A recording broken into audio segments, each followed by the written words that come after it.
নমস্কাৰ ষ্টুডিঅ'ত মই অংশমান গোস্বামী খুদকুৰৰ জানাজা সম্পন্ন নকৰে মুছলমান আলিম সমাজে ৰাজ্যজুৰি ডক্টৰ হিমন্ত বিশ্ব শৰ্মাৰ নেতৃত্বত খুদকুৰ বিৰোধী অভিযান চলি আছে আৰু ইয়াকে আদৰণি জনাই এতিয়া মুছলমান সমাজৰ তৰফৰ পৰা কোৱা হৈছে যিসকলে খুদ খায় যিসকলে খুদকুৰৰ এনে ধৰণৰ গোচৰত অভিযুক্ত তেওঁলোকৰ জানাজা সম্পন্ন নকৰে জানাজাৰ যি কমিটি আছে সেই কবৰ কমিটি খুদকুৰৰ জানাজা সম্পন্ন নকৰে মুছলমান আলিম সমাজে বৃহৎ ঘোষণা আগবঢ়োৱা হৈছে মুছলমান সকলৰ তৰফৰ পৰা ৰাজ্যজুৰি চলি আছে খুদকুৰৰ বিৰুদ্ধে ব্যাপক অভিযান আৰু ইয়াৰ মাজতে বিভিন্ন প্ৰান্তত আৰক্ষীয়ে বিচাৰি গ্ৰেপ্তাৰ কৰিছে খুদকুৰক আৰু খুদকুৰৰ বিৰোধী যি অভিযান এই অভিযানক আদৰণি জনাই এতিয়া খুদকুৰৰ বিৰুদ্ধে গৰজি উঠা পৰিলক্ষিত হৈছে মুছলমান আলিম সমাজ ইছলামত খুদ খোৱাটো অপৰাধ তেওঁলোকে স্পষ্টকৈ উল্লেখ কৰিছে ইছলামত খুদ খোৱাটো হাৰাম বুলি তেওঁলোকে কৈছে দেখিবলৈ পোৱা গৈছে মুছলমান লোক এই ক্ষেত্ৰত যথেষ্ট আসক্ত এয়া আলিম সমাজৰ তৰফৰ পৰা মন্তব্য আগবঢ়োৱা পৰিলক্ষিত হৈছে খুদকুৰক জানাজা নকৰাৰ সিদ্ধান্ত গ্ৰহণ কৰিছে কবৰস্থান কমিটিৰ তৰফৰ পৰা বৃহৎ সিদ্ধান্ত গ্ৰহণ কৰিছে যিসকলে খুদ খায় যিসকলে খুদকুৰৰ দৰে এনে ধৰণৰ অভিযোগত তেওঁলোক অভিযুক্ত তেওঁলোকৰ জানাজা সম্পন্ন নকৰে এনেদৰে এতিয়া মন্তব্য প্ৰকাশ কৰা দেখিবলৈ পোৱা গৈছে জুৰিয়া আঞ্চলিক কবৰস্থান কমিটিয়ে আৰু খুদকুৰ বিৰোধী যি অভিযান মুখ্যমন্ত্ৰীৰ তৰফৰ পৰা চলিছে এই অভিযানক এতিয়া আদৰণি জনাইছে মুছলমান আলিম সমাজে ডক্টৰ হিমন্ত বিশ্ব শৰ্মাৰ নেতৃত্বৰ পিছতে ৰাজ্যজুৰি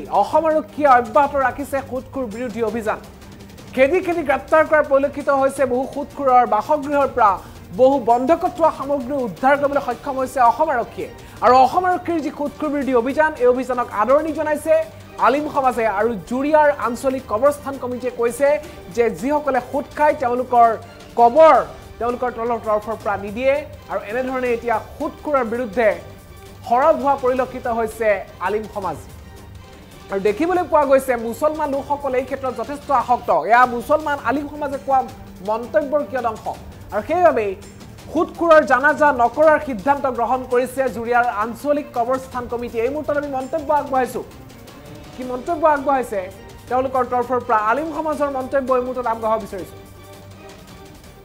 মই আমাৰ অসমৰ মুখ্যমন্ত্ৰী ডক্টৰ হিমন্ত বিশ্ব শৰ্মাক অন্তৰৰ পৰা ধন্যবাদ জনাইছোঁ তেখেতে যি পদক্ষেপ লৈছে আমি পূৰ্বৰ পৰাই আৰু আমাৰ পূৰ্বপুৰুষ তেখেতসকলেও গোটেই আলিম সমাজে আগৰ পৰা ইয়াক গৰিহণা দি আহিছে ইয়াৰ বিৰুদ্ধে কঠোৰ ভাষাৰে বক্তব্যও ৰাখিছে আমিও ৰাখোঁ আল্লাহ ৰাব্বুল আলামিন কোৰআন পাকত কৈছে ৱাহাল্লাল্লাহুল বাইআ ওয়াহাৰ্ৰামাৰ ৰিবা ব্যৱসায়ক আল্লাহ বৈধ কৰিছে আৰু সুদক আল্লাহ অবৈধ কৰিছে হাৰাম কৰিছে সুদ ইছলামত এটা জঘন্য অপৰাধ কেতিয়াও ইছলামত এইটো বৈধ নহয় গতিকে ইছলামে ইয়াক আগৰ পৰাই গৰিহণা দিছে আমিও গৰিহণা দিছোঁ সদায় দিছোঁ ইয়াৰ বিৰুদ্ধে আমাৰ ওলাই আহিব লাগে এজন প্ৰকৃতত মুছলিম কেতিয়াও সুদখোৰ হ'ব নোৱাৰে সুদৰ দ্বাৰা ইছলামৰ নীতি নিয়ম উলংঘা হয় গতিকে আমি আকৌ এবাৰ আমাৰ অসমৰ মুখ্যমন্ত্ৰী ডক্টৰ হিমন্ত বিশ্ব শৰ্মাক ধন্যবাদ জনাইছোঁ খোৱাটো ইছলাম ধৰ্মৰ মতে এটা জঘন্য অপৰাধ সুদেই নহয় মদ খোৱা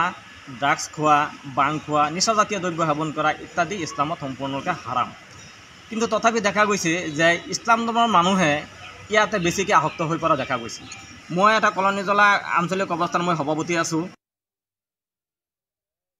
এইটো মাত্ৰ মানুহক সংশোধনৰ কাৰণে যে যদি কোনোবাই সুদ খায় যদি কোনোবাই ড্ৰাগছ বিক্ৰী কৰে যদি কোনোবাই মদ খায় তেনেহ'লে সেই ব্যক্তি যদি তবা নকৰাৰ আগতে মৃত্যু হয় তেতিয়াহ'লে তাক সেইটো কবৰস্থানত কবৰস্থ কৰিবলৈ দিয়া নহ'ব আৰু এনেদৰে মন্তব্য প্ৰকাশ কৰা দেখিবলৈ পোৱা গৈছে জুৰিয়া আঞ্চলিক কবৰস্থান কমিটিৰ তৰফৰ পৰা তেওঁলোকে কৈছে যে খুদকুৰত যিসকল লোক অভিযুক্ত যিসকলে সুদ খায় খুদকুৰৰ দৰে ঘটনাত যিসকল জড়িত সেইসকল লোকৰ জানাজা সম্পন্ন নকৰে এনেদৰে খুদকুৰৰ বিৰুদ্ধে গৰজি উঠা পৰিলক্ষিত হৈছে ইছলামত হাৰাম খুদ খোৱাটো হাৰাম বুলি তেওঁলোকে কৈছে এয়া জঘন্য অপৰাধ বুলি কৈছে আৰু এই মুহূৰ্তত আমি পুনৰবাৰ কবৰস্থান কমিটিৰ তৰফৰ পৰা কি মন্তব্য আগবঢ়োৱা হৈছে সেই মন্তব্যটো আগবঢ়াব বিচাৰিম দ্বিতীয়টো মন্তব্য কবৰস্থান কমিটিৰ তৰফৰ পৰা যি মন্তব্য আগবঢ়োৱা হৈছে সেই মন্তব্যটো আমি আগবঢ়াব বিচাৰিছোঁ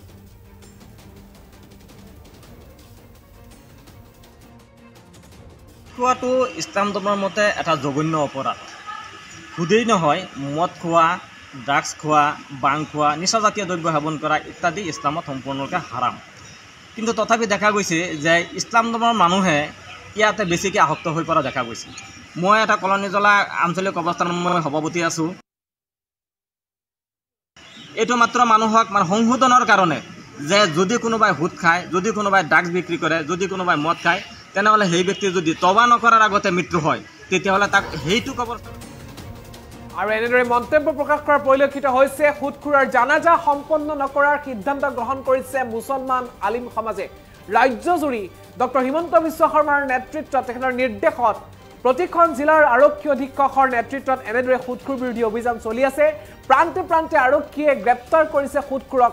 সুদখোৰৰ বাসগৃহৰ পৰা বহু আপত্তিজনক তথ্য, বন্ধকত লোৱা বহু সামগ্ৰী জব্দ কৰিবলৈ সক্ষম হৈছে অসম আৰক্ষী। আৰু সেই মুহূৰ্ততে অসম আৰক্ষীৰ এই অভিযানক আদৰণি জনাইছে।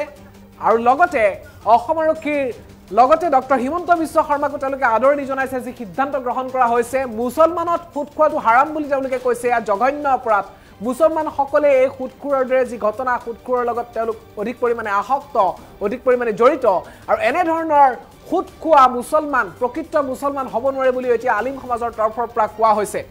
লগতে তেওঁলোকে স্পষ্টকৈ উল্লেখ কৰিছে জুৰিয়াৰ কবৰস্থান কমিটিৰ তৰফৰ পৰা যে যিসকলে সুদ খায়, সুদখোৰৰ লগত যিসকল জড়িত সেইসকলৰ জানাজা তেওঁলোকে সম্পন্ন নকৰে। আৰু এনেধৰণে এই সিদ্ধান্ত গ্ৰহণ কৰি মন্তব্য প্ৰকাশ কৰা পৰিলক্ষিত হৈছে জুৰিয়াৰ আঞ্চলিক কবৰস্থান কমিটিৰ সভাপতিয়ে।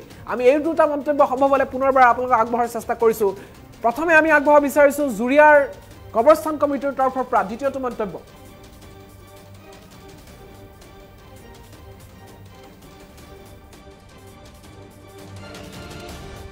মই আমাৰ অসমৰ মুখ্যমন্ত্ৰী ডক্টৰ হিমন্ত বিশ্ব শৰ্মাক অন্তৰৰ পৰা ধন্যবাদ জনাইছোঁ। তেখেতে যি পদক্ষেপ লৈছে, আমি পূৰ্বৰ পৰাই আৰু আমাৰ পূৰ্বপুৰুষ তেখেতসকলেও গোটেই আলিম সমাজে আগৰ পৰা ইয়াক গৰিহণা দি আহিছে। ইয়াৰ বিৰুদ্ধে কঠোৰ ভাষাৰে বক্তব্যও ৰাখিছে, আমিও ৰাখোঁ। আল্লাহ ৰাব্বুল আলামিন কোৰআন পাকত কৈছে, ৱা আহাল্লাল্লাহুল বাইআ ৱা হাৰ্ৰামাৰ ৰিবা, ব্যৱসায়ক আল্লাহ বৈধ কৰিছে আৰু সুদক আল্লাহ অবৈধ কৰিছে, হাৰাম কৰিছে। সুদ ইছলামত এটা জঘন্য অপৰাধ। কেতিয়াও ইছলামত এইটো বৈধ নহয়। গতিকে ইছলামে ইয়াক আগৰ পৰাই গৰিহণা দিছে, আমিও গৰিহণা দিছোঁ, সদায় দিছোঁ। ইয়াৰ বিৰুদ্ধে আমাৰ ওলাই আহিব লাগে। এজন প্ৰকৃতত মুছলিম কেতিয়াও সুদখোৰ হ'ব নোৱাৰে। সুদৰ দ্বাৰা ইছলামৰ নীতি নিয়ম উলংঘা হয়। গতিকে আমি আকৌ এবাৰ আমাৰ অসমৰ মুখ্যমন্ত্ৰী ডক্টৰ হিমন্ত বিশ্ব শৰ্মাক ধন্যবাদ জনাইছোঁ। খোৱাটো ইছলাম ধৰ্মৰ মতে এটা জঘন্য অপৰাধ। সুদেই নহয়, মদ খোৱা, ড্ৰাগছ খোৱা, বাং খোৱা, নিচাজাতীয় দ্ৰব্য সেৱন কৰা ইত্যাদি ইছলামত সম্পূৰ্ণৰূপে হাৰাম। কিন্তু তথাপি দেখা গৈছে যে ইছলাম ধৰ্মৰ মানুহে ইয়াতে বেছিকৈ আসক্ত হৈ পৰা দেখা গৈছে।